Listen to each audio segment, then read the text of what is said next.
आप देख रहे हैं तलहम मेडिकल। कैसे हैं आप? उम्मीद करता हूँ कि खैरियत से होंगे। आज हम बात करने जा रहे हैं एक बहुत ज़रूरी दवा के बारे में, जो कि दिल के मरीजों के लिए ज़िंदगी बचाने वाली जानी जाती है। जी हाँ, हम बात कर रहे हैं एस्पिरिन के बारे में। ये दवा क्या है और कैसे काम करती है? एस्पिरिन एक एंटीप्लेटलेट मेडिसिन है जो खून को पतला करती है। जब हमारे जिस्म में चोट लगती है या कोई रग बंद होने लगती है तो खून के प्लेटलेट्स आपस में चिपक कर क्लॉट बनाते हैं। लेकिन कभी कभी ये क्लॉट दिल की या दिमाग की नालियों में भी बन जाते हैं, जिससे हार्ट अटैक हो सकता है। एस्पिरिन इन प्लेटलेट्स को चिपकने से रोकती है। इस तरह खून की रवानगी बेहतर रहती है और क्लॉट नहीं बनता।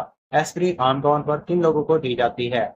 जिनको पहले हार्ट अटैक हो चुका हो, जिनका पहले एंजियोप्लास्टी या स्टेंट हुआ हो, जिनको हाई ब्लड प्रेशर, शुगर या कोलेस्ट्रॉल का मसला हो। इसके आमतौर पर जो डोज है वो एक गोली रोजाना के तौर पर दी जाती है। आगे हम बात करेंगे इसके साइड इफेक्ट्स के बारे में और एहतियात के बारे में। एस्पिरिन से कुछ साइड इफेक्ट्स हो सकते हैं, जैसा कि खून का बहना, नाक से या दांत साफ करते वक्त खून का बहना, मैदे में जलन या अल्सर, कभी कभार एलर्जी होना। किन लोगों को एस्पिरिन नहीं लेनी चाहिए? जिनको पहले से पेट का अल्सर हो।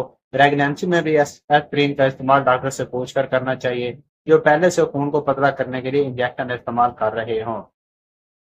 दोस्तों, एस्पिरिन एक बहुत फायदेमंद लेकिन सेंसिटिव मेडिसिन है। इसे सिर्फ डॉक्टर के मशवरे से ही लेना चाहिए।